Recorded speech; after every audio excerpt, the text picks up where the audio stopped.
Wikipedia define al teatro, del griego beatlop, teatrón o lugar para contemplar, como la rama de las artes escénicas relacionadas con la actuación. Representa historias actuadas frente a los espectadores o frente a una cámara. ¿Una cámara? Primer error. Si fuese una cámara no sería teatro, sería cine. Usando una combinación de discursos, gestos, escenografía, música, sonido o espectáculo. Espectáculo. Además, tal significado no arroja ni origen, ni fechas, ni representantes. Muy pobre todo. Gente, no busquen estas cosas en Wikipedia, por favor.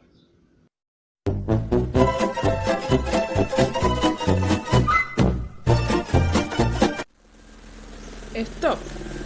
Pero no me voy a rendir tan fácilmente. Hay una inmensa historia que revela por qué teatro y su transformación a lo largo de las décadas, empezando por la antigüedad.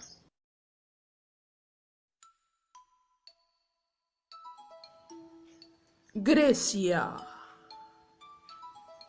Corría el año 600 antes de Cristo y en homenaje al dios Dionisio, dios del vino y de la fertilidad, entre otras cosas, se organiza en Atenas unas fiestas denominadas las Grandes Dionisíacas. Estas fiestas duraban 6 días y después dicen que la juventud de ahora está perdida, en las que sucedía una procesión, concurso de coros y los últimos 3 días se dedicaban a representaciones teatrales. Obviamente todo esto tomando, comiendo y danzando. El teatro comenzó como una fiesta. Estas representaciones teatrales se realizaban en una explanada que tenía forma de terraza, justamente en Atenas, y obviamente el teatro fue creando cada vez más popularidad, más reconocimiento en distintos lugares, entonces tuvieron o se vieron obligados a tener que crear espacios con mayor capacidad. Ahí se inventaron justamente las graderías de piedra que eran más sólidas y justamente tenían más lugar para todos. Para todes, para todos, para todas. Las mismas gradas estaban sectorizadas por lugares de importancia en la sociedad. Sacerdotes, aristócratas, autores y jurado. ¿Y quién falta? Sí, mujeres, niños, esclavos, los últimos. Los teatros griegos se multiplicaron y algunos tuvieron capacidad hasta 15.000 y 20.000 espectadores, un montón. Se comentaba que los actores usaban máscaras. El actor era el que estaba detrás de la máscara, con una forma cónica en su boca, haciendo a veces como especie de corneta o de altavoz para justamente proyectar todo lo que decían en estos grandes espacios. Esquilo fue quien creó esta máscara, al igual que cierta vestimenta, la cual usaba para sus personajes con grandes túnicas, plataformas en sus pies.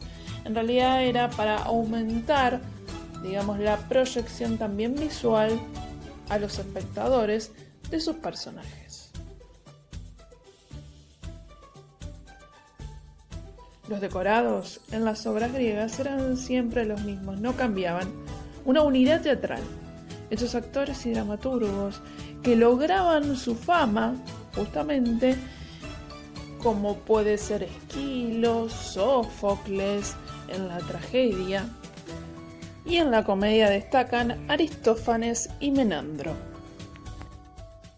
Pero mientras los grandes actores y dramaturgos, como recién nombramos, eran inmortalizados en estatuas de mármol, colocados en el vestíbulo del teatro, otra clase de intérpretes surgían paralelamente.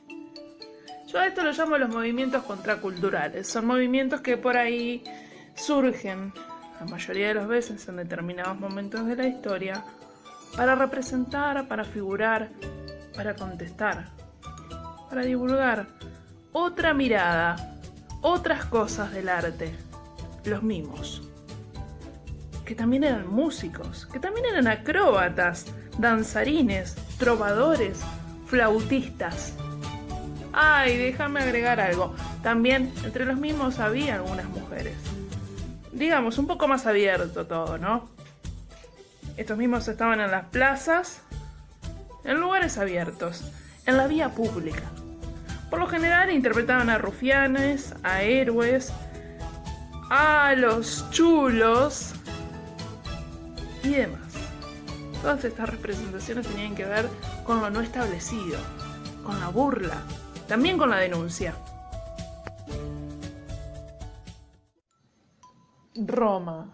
Al principio la escenificación comenzó con un tinglado, algo primitivo, algunos en lugares públicos y abiertos, y de a poco se fue evolucionando en cuanto a las formas. El teatro romano en sí, ya terminado, edificado, podemos decir que era de piedra, de una forma semicircular, que marcó el patrón de los futuros teatros romanos. Tenía columnas, como decíamos, con un semicírculo que formaba también el graderío donde la gente estaría. En el 56 a.C., hace mucho tiempo, durante los descansos de las representaciones actuaban los mimos, quien ya nombramos antes, haciendo burlas y farsas dialogadas. En ese momento era considerado un arte menor. De todas maneras, en la época de César, las artes escénicas de los mimos fueron valoradas. Para protegerse del sol y la lluvia existían unos toldos que cubrían por completo el graderío de los espectadores, dando al conjunto la idea de una edificación completa, similar a los teatros de ahora. Edad Media. Tiempo de oscuridad. La Edad Media golpea fuertemente a todas las artes. La presencia de la religión de manera dictatorial, imponente, con carácter de sumisión en las personas. El catolicismo, más adelante el protestantismo. Veremos cómo van a asumir todas las fuerzas, sobre todo la teatral, adentro del templo. Ahora pasaremos a alabar a un solo Dios, así se ha dicho. La Iglesia sometió a una dura persecución a mimos y pantomimos, así como a la práctica teatral en general. No dudó en incorporar en sus ritos litúrgicos a las representaciones escénicas, bajo las pétreas bóvedas de las iglesias y las catedrales. Los rituales religiosos oficiados en latín eran de difícil comprensión para los asistentes, por lo que para facilitar el significado de dichos actos se efectuaba una sencilla representación, llevada a cabo por los mismos oficiantes y con temas que giraban en torno al nacimiento, pasión y muerte de Cristo.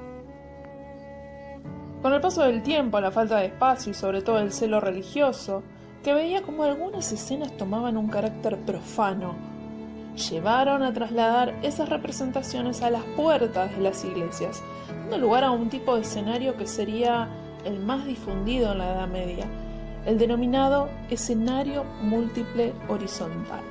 Una tarima, situada en la fachada de la iglesia, sería ahora el lugar de la acción sobre la tarima. 3 espacios bien definidos: el paraíso, el cielo y el infierno. Otra fórmula de representación durante la Edad Media serían las estaciones procesionales, muy comunes en España, Inglaterra, Alemania y los Países Bajos.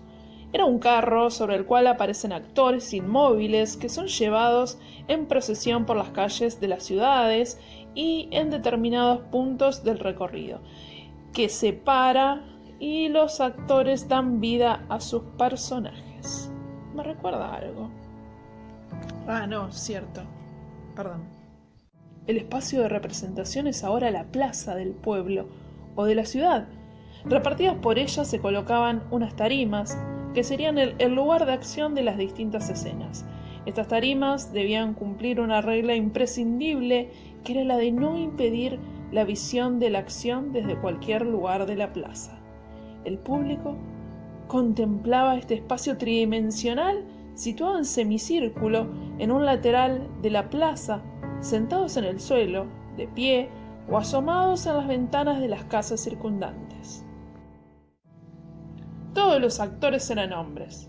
¡Qué novedad! Y los papeles de mujer también eran representados por ellos. Bien, porque evidentemente, para saber qué siente una mujer, no hay nada mejor que un hombre. No, en fin.